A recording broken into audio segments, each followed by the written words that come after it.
Nos acompaña hoy día Francisco de la Maza, el exalcalde de Las Condes, y como Francisco, además de su experiencia en el servicio público, es un hombre vinculado a la derecha, es un hombre que ha participado en campañas presidenciales, es un hombre con experiencia política. Queremos hablar con él de varios temas. Bienvenido al programa, Francisco. Hola, Francisco, ¿cómo estás? Gracias por la invitación, Héctor, Matías. Eso, me acompaña Matías del Río. Qué bueno, pues. Oye, Francisco, ¿no te ha bajado la nostalgia por la alcaldía de Las Condes? No, en absoluto. Yo cuando renuncié, la verdad es que sentía que había terminado un ciclo, ¿eh? Un ciclo importante. Fueron 16 años con transformaciones profundas en materia de educación, de salud, en cultura, con la construcción de un teatro. O sea, la verdad es que no. Creo que... Tú llegaste como militante de la UDI y te fuiste como militante de la UDI, ¿no? Yo llegué a la Municipalidad de Las Condes como independiente. Ah, como independiente. Sí, ya. Llegué como independiente el año 92, en la lista de concejales que acompañó a Joaquín Lavín en esa época. Perfecto. Y me inscribí en la UDI a raíz de que las primeras votaciones fueron contra lo que proponía Lavín en esa época. Entonces yo me sentía un poco, por decirlo de alguna manera... culposo, porque votaba en contra, porque la convicción mía era que habían algunas cosas con las cuales yo no compartía, pero sin embargo yo había salido electo con los rebalses, los votos de él, porque en esa época la lista era única, era de concejales nomás. Y el concejal más votado era alcalde. Entonces ahí cambió. Decidí inscribirme en la UDI como una manifestación de que yo no es que estuviera atornillando al revés, simplemente que tenía una visión distinta de ciertos temas. De acuerdo. Y ahí empezamos a tener con Joaquín una relación bastante más cercana. Fueron 8 años de concejal y 8 de alcalde. 16 de alcalde. 16 de alcalde. 16, 8 de concejal y 16 de alcalde. 24 años en la municipalidad. Oye, te lo pregunto... Ahora, los de concejal obviamente son part-time, no son... Sí, claro, no. No es como el alcalde que está todo el día ahí. No, yo te preguntaba por tu militancia, porque a pesar de tu militancia, tú siempre fuiste en la derecha una figura... anómala, diría yo. Un tanto anómala en el sentido de que eras un... O para la UDI, más que para toda la derecha. Sí. No, en la derecha en general... Bueno, no sé, ¿no? Anómala, digamos, no era el típico militante UDI disciplinado, no sé. Mira, a ver, lo que pasa es que uno cuando está en un sector político puede compartir un porcentaje muy alto de la visión de país, de las políticas públicas, de las ideas, pero nunca comparte el 100%. No. Es muy difícil. Claro. Y por eso que hay aportes dentro de los grupos, oye, porque si no... Es poca la gente que explicita que no está de acuerdo en el 5%, en el 6% o en el 17%, digo. No, yo hay cosas que no estoy de acuerdo y siempre lo he dicho. Yo creo que la reforma tributaria era necesaria, no la que hay hoy día, que es de una complejidad tremenda, pero una que recaude más recursos para la salud, para la educación. Yo siempre fui partidario. Una reforma tributaria simple, de alguna manera. Simple desde el punto de vista del control y de la recaudación. Me imagino que tu bajada en el tema de interrupción del embarazo también es distinta, ¿o no? No. Yo ahí tengo una mirada así muy parecida a la de Felipe Kast. Yo me siento liberal, pero creo que el derecho a la vida es fundamental y no soy médico y mi intuición me dice que la vida empieza cuando se gesta el embrión. Es lo que yo pienso, digamos. Ahora, yo creo que el derecho a la vida está por sobre el derecho a cualquier persona, del padre, la madre, la mujer o el género que se quiera explicitar. Y desde ese punto de vista, la tercera causal, porque las otras dos, la verdad es que hoy día son y se hacen a criterio del médico. Hoy día están vigentes. Ahora, la primera, la segunda... También, la ley queda un poco más explicitada, pero mi cuestionamiento es con la tercera. ¿Por qué? Porque hoy día hay mecanismos para prevenir, con la píldora al día después, situaciones de violación. Y por otro lado, la ley establece que la declaración de violación es bastante simple, por lo tanto se puede usar finalmente como un aborto libre. Y eso a mí, obviamente, me preocupa y no estoy de acuerdo. Lo que pasa es que mayoritariamente los casos que se producen de embarazo por violación son en menores. y los menores, y son menores que han sido en muchos casos también violados en su entorno y desde muy chicos. Entonces no pueden usar la píldora al día después porque no necesariamente es fruto de una violación, sino que de reiteradas violaciones, que en el caso de que la mujer que llega al periodo de ser fértil no tiene por qué saber que en ese caso se va a quedar esperando guagua. Matías, yo sé que es un tema complejo y hay casos efectivamente como los que tú mencionas, que son reales y que son complejos de resolver. Pero el tema es que como está escrita la ley o el proyecto de ley, que hoy día entiendo que va al Tribunal Constitucional, establece que no solo esos casos pueden acogerse a este tema, sino que en forma bastante más abierta y más libre. Y ahí es donde yo tengo cuestionamiento. Ahora, me gustaría, antes de entrar a antes de poner las diferencias, me gustaría saber cuál es el periodo de vida después de 24 años ligados a una misma pega y cortar así, ¡pum!, de raíz, en seco, o no están en secos. ¿Tú sigues vinculado a algo en la política? Bueno, a ver, yo he tenido ciclos en mi vida muy marcados, 2 ciclos clarísimos de 20 años aproximadamente, más o menos. Uno que fue desde que salí de la universidad, el año 81, al trabajo, a producir. En esa época había una crisis gigantesca en Chile, ¿se acuerdan ustedes? La crisis de los bancos, las intervenciones, las constructoras todas quebradas. Yo salí de construcción civil de la Católica, así que desempleo obligado a emprender. 25%, desempleo 25%. Exactamente, obligado, 30%. el PM, el POC, estaba toda esa situación bien compleja en Chile, así que obligado a emprender y me dediqué a eso. Y después, cuando ya tenía una situación más o menos relajada, siempre me gustó este bicho del servicio público. De hecho, en la universidad yo fui jefe campo en San Joaquín, que era un cargo nominado, como en esa época. Todo era nominado en esa época. Pero que de alguna manera tenía una representación en el mundo estudiantil dentro de la universidad. Y después, bueno, me metí a esta cosa de ser jefe de campaña de Jaime Orpi en el año 89, después del plebiscito. Yo, en el plebiscito, la verdad es que no participé nada en realidad. Voté, vine a votar, estaba afuera, pero sentí que entrando a la democracia, algo uno tenía que hacer, tenía que participar en una obligación ciudadana. Y ahí llamé a un compañero de colegio mío, que había conocido también en la FEUCA, Jaime Orpi, y que tenía un desafío, a mi juicio, bastante importante, porque no era candidato en Las Condes, era candidato en San Joaquín, La Granja y Macul, una comuna bastante difícil desde el punto de vista electoral, y le ofrecí colaborar con él en lo que él me quisiera, en lo que él quisiera. Yo pensé, como constructor me iba a pedir que le ayudara a poner, no sé, algunas cosas de construcción dentro de la comuna para hacer eventos, me imaginé. La sorpresa fue que me llamó como a los 3 días y me dice necesito un jefe de campaña. Y yo le dije, ¿pero qué es eso, jefe de campaña? No, alguien que administre la campaña porque yo soy un desordenado. Y efectivamente es un desordenado. Lo conocí en esa época. Bueno, y yo me hice cargo de la campaña. Ya había hecho la oferta, o sea, no me podía echar para atrás. Hablé con mis socios de esa época y me fui prácticamente a vivir a San Joaquín, a La Granja y a Macul. Me los conocí enteros, la Santa Julia, la Legua, la Legüita, hasta el día de hoy me acuerdo, y una zona bastante compleja. Y la verdad es que, bueno, salió con un 27% de los votos, con Andrés Palma, que era el representante en esa época de la Concertación de Cristiano. Y bueno, y la campaña, la buena noticia es que parece que fue la primera y única campaña que sobró plata, digamos. Así que yo le dije, mira, aquí están las cuentas, aquí, esto pasó, feliz. El día siguiente le dije, pero no necesito que me llamen nunca más, porque de nuevo no me meto en esta cosa. Y en realidad fue terrible. Yo llegaba a las, 5:30 de la mañana, y me iba tipo 1 de la mañana, o sea, estaba prácticamente viviendo ahí. Yeah. En esa época, ¿no? ¿Te acuerdas tú que se colgaban los lecheros, una cosa anacrónica? Sí, los lecheros, los cables, toda la noche, las peleas nocturnas, era toda una cuestión terrible. Los que se le iban a pintar murallas. Exactamente, entonces todo era una cosa que, menos mal que hoy día ya está regulado y no ocurre.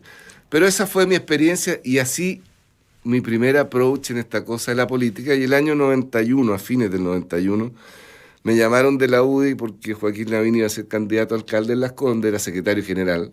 Yo no tenía muy buen feeling con él, no lo conocía, pero lo que veía en la televisión me parecía un poquito empaquetado, medio ganso. Así que no.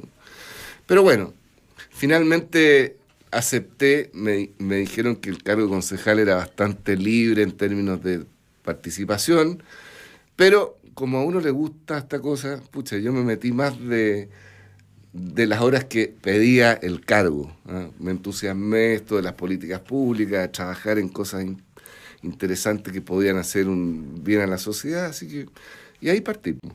Oye, Francisco, tiempo atrás leí una entrevista de Ernesto Silva, que analizaba los resultados de la elección primaria.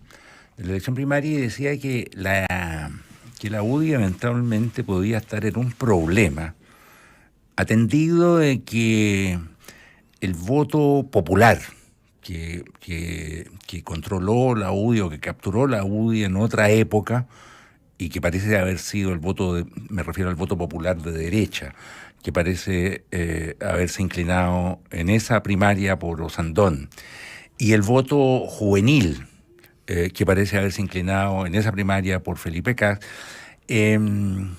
plantean un escenario donde la UDI eventualmente podía estar en problemas. Y podía estar en problemas, además, yo creo que eso nos lo decía desde luego Ernesto Silva, porque yo creo que la presidencia de Jacqueline Van Rieselbergher no tiene una imagen muy dúctil, una imagen muy receptiva en el electorado para los tiempos que corren. Me interesan tus opiniones a este respecto. Mira, a ver, yo hace mucho tiempo que vengo sosteniendo que las estructuras políticas como tal cada vez van perdiendo más peso electoral. Lo que tiene peso electoral son los seres humanos que componen esa estructura política. Bueno, se ve el caso de la ADC, después si quieres puedo hablar. Entonces, cuando tú me hablas de Manuel José Osandón, es obvio que él tenía que sacar muchos votos en lo personal, fuera por Renovación, fuera como independiente, fuera en la condición que fuera, en un lugar, un territorio de Chile donde era muy conocido y donde hizo una muy buena labor, que era Puente Alto y La Florida, porque La Florida, bueno, es muy cercano. Pirque también, que había estado antes. Y Pirque, que había estado antes, exactamente. Entonces, eso era más o menos obvio. Él sacaba votaciones importantes en esa zona. Lo que de alguna manera refleja que las votaciones cada vez son más personales. El caso... Sí, no, Francisco, porque en una época la UDI, digamos, se caracterizó... Pero en una época, no hoy día. Ya, ok. Pero estamos hablando de hoy día. Ok, pero ha habido cambio en eso. Tenía una gran penetración en el mundo popular. Por supuesto, pero ha habido cambio en eso. Pero también hay ejemplos hoy día del mundo popular importantes, como los diputados que hay en Paine, que siguen teniendo votaciones importantes. Lo que te quiero decir yo es que no es la marca UDI o la marca DC la que efectivamente convoca a votar a alguien. Hoy día no era como el año de la década del 60 o la década del 70 probablemente, donde el voto uno votaba por la lista DC, o por la lista comunista, o por la lista derecha. Eso se ha ido perdiendo, yo no digo que totalmente, pero cada vez se ha ido perdiendo más. Y la gente analiza en las personas que van representando en los partidos quién les entusiasma más.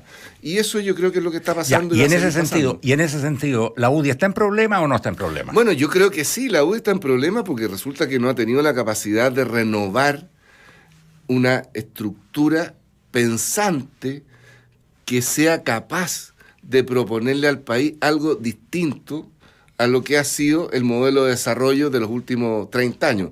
Yo no digo que haya que cambiar el modelo de desarrollo, pero obviamente hay situaciones que no han sido bien resueltas con el modelo de desarrollo, especialmente las que tienen que ver con los servicios que presta el Estado.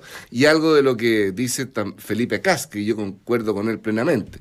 O sea, hoy día lo que, a mi juicio, ha fallado es el Estado, más que los particulares o los privados. Si tú te analizas el modelo de desarrollo, ¿qué ha pasado hoy día?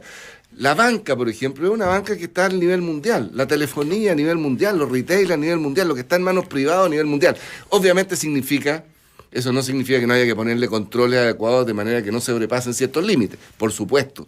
Pero si tú analizas el Estado, con los servicios que presta el Estado, en términos de salud, de educación, incluso en la regulación de transporte, el resultado es muy malo. Y eso habla de alguna manera del déficit que tenemos hoy día dentro de la clase política para poder enfrentar estas reformas estructurales que sí yo creo que son necesarias, pero no ideológicamente, sino que reformas que vayan en beneficio, efectivamente, de mejorar la calidad de vida de las personas. Francisco de la Maza, la UDI está en problemas, fue una aseveración de Héctor que tú asentiste, y por falta de renovación. ¿Tiene algo que ver con que después de la generación de Jaime Guzmán, todo ese grupo que venía, Longueira, Coloma en compañía, muchos otros, los coroneles, como que era, nunca le dieron cabida, pese a que ha habido muchos intentos, ha habido bastantes liderazgos juveniles que han tenido algunos despuntes, pero después han ido, o el mismo Lavín, que nunca termina de empoderarse dentro del partido, es decir, si no eres una suerte de aristocracia UDI del origen, como que no entra y tú no perteneces a ese grupo. Entonces me gustaría saber el análisis desde, voy a decirlo entre comillas, como de los picados, como lo que han intentado. No picados porque no lo has querido, yo sé. Pero en un momento... No sé, pero cuando tú dejaste la alcaldía de Las Condes, algunos preveían que tú lo que estabas porque lo dejaste muy a última hora, en fin, que lo que querías hacer es intentar un liderazgo dentro de la UDI para eventualmente postular a la moneda. No, en absoluto, no. No, a ver, vamos por partes. Yo creo que la UDI nació al alero de Jaime Guzmán, un personaje brillante, pero bastante personalista, por decirlo de alguna manera, y la estructura de ese partido, mientras él estuvo vivo, tomaba las decisiones que Jaime Guzmán creía que eran las que había que tomar. Y a esa estructura se acostumbró la UDI. Por lo tanto, me da la impresión de que el debate histórico desde el nacimiento de la UDI era muy acotado a 2, 3, 4 personas que eran los amigos, los cercanos a Jaime Guzmán. Y eso nunca se pudo cambiar, yo creo que por temor. No nos olvidemos que el crecimiento de la UDI, el crecimiento de verdad, se produce con la campaña de Joaquín Lavín, el año 2000, cuando Lavín saca el 48,7% de los votos, sin que en esa elección hubiese parlamentaria conjunta. Bueno, al año siguiente, el año 2001, creo que fue 2002, no me acuerdo, la elección parlamentaria, fue cuando a la centro-derecha tuvo un crecimiento espectacular en el Parlamento. Y yo creo que ese crecimiento lo que produjo fue a lo mejor un pánico de que se desbordara esta estructura de UDI con tanta participación mayoritaria a la cual no estaban acostumbrados. En la primera elección de la UDI había un senador que era Jaime Guzmán, que fue muy celebrado, y también el de la quinta región, Beltrán Urenda. Don Beltrán Urenda, que hacía de bisagra. Y había uno en Concepción, yo creo, ¿no? Eugenio. ¿Cantuaria no estaba? Cantuaria. No, ¿Cantuaria? Cantuaria, sí, pero el norte Cantuaria. No, Cantuaria, Concepción. Concepción, sí. Concepción. Perdóname, entonces, María, esos tres senadores, de alguna manera, hacían una bisagra, y creo que eran 11 o 12 diputados, que era el semillero de Jaime Guzmán, básicamente. Entonces, yo creo que la UDI, hasta ahora, a mi juicio, yo tengo una visión bastante crítica. De hecho, yo no me reinscribí en la UDI. Ahora, no sé qué pasa con los que no se reinscriben. Yo no he renunciado tampoco, pero es curioso esta cuestión de las leyes, porque a uno le piden reinscribirse, uno no se reinscribe, pero sigue inscrito. Te pregunté cómo había salido de la campaña, o sea, cómo había salido de la municipalidad, y si entraste UDI y saliste UDI, me dijiste que no habías entrado UDI, pero suponía yo que había salido UDI. Bueno, veo que no te reinscribiste. Nunca. Ya, pero es que eso no vale. No es lo mismo, pero es igual. Está bien, pero... Sí, así dice Silvio Rodríguez, no es lo mismo, pero es igual, no te reinscribiste, porque no tienes la voluntad de seguir siendo UDI. Por supuesto. No, y eso expresa tu sentir, no tienes voluntad de ser más UDI. En las condiciones actuales de la UDI, a mí no me atrae estar en ese proyecto político, esa es la verdad. ¿En qué proyecto, por lo que puedo decirte, atrae el proyecto político de Bópoli? Bueno, de los que hay hoy día, sí.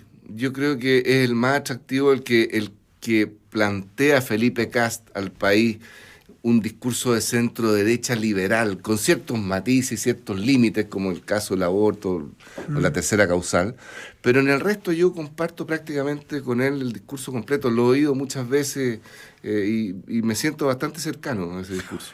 Perdón, ¿y se murió, se quedó hasta el último día que estuviste en Las Condes tu vocación de servicio público? Bueno, eso nunca se sabe. Lo que pasa es que...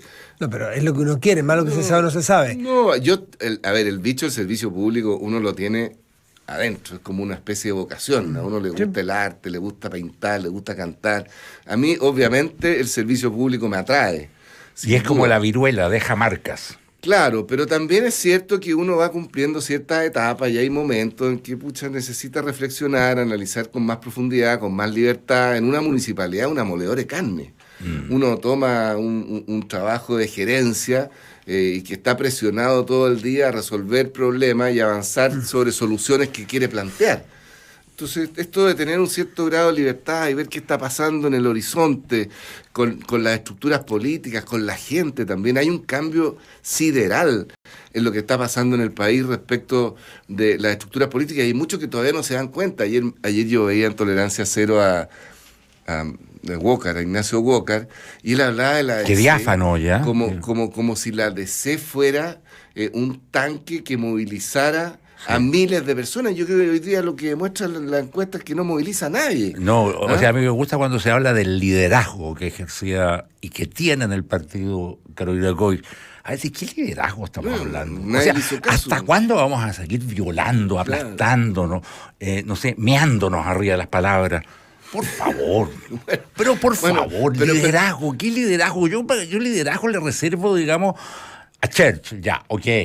De ahí bajemos un poquito, pero no lleguemos tan abajo, ¿no? Sobre todo que el liderazgo que ha marcado la agenda política hoy día es el populismo.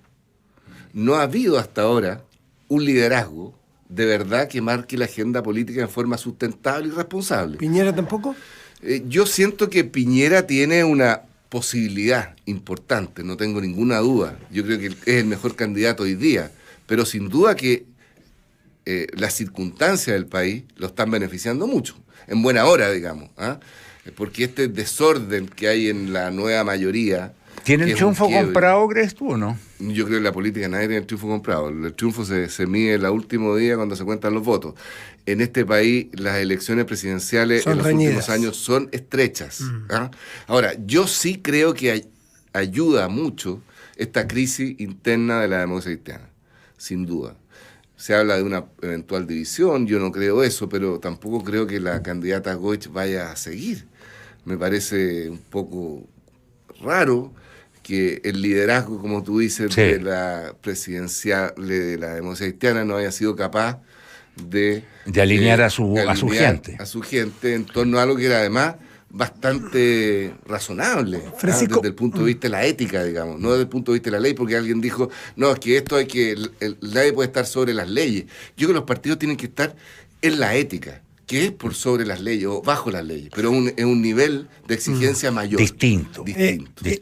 Hoy día los partidos se abren y muchas veces necesitan candidatos y piden candidatos. Hay tanto cupo que llenar a lo largo de Chile. Sobre todo mujeres hoy día con esta ley de cuotas. Claro, además mujeres. Por lo tanto, si tú, además con la votación que tienes, si tú quisieras haber sido candidato al menos a parlamentario, lo hubieras conseguido. Por lo tanto, intuyo que no es el mundo que te interesa, el mundo parlamentario. A ver, Matías, yo quiero ser bien, y en esto se reflejó el día que yo dejé la alcaldía.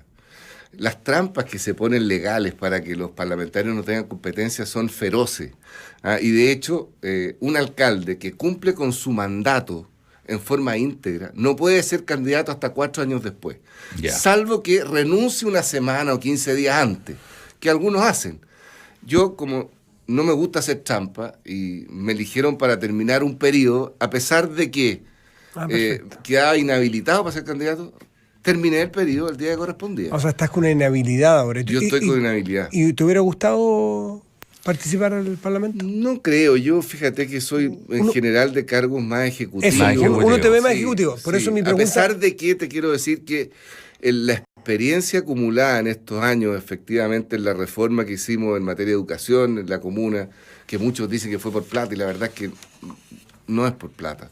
Y en materia de salud o en otras materias, bueno, son elementos que uno puede de alguna manera... La pregunta era con carambola porque, dado que uno te ve más en el mundo ejecutivo que en el mundo parlamentario o legislativo, toca que, y no se da muchas veces en la historia de Chile, lo más probable es que venga un gobierno de derecha, de tu sector, y que va a necesitar llenar muchos cupos ejecutivos.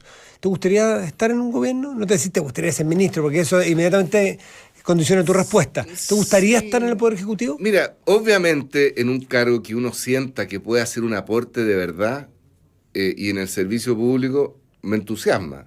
Ahora, no es cualquier cargo.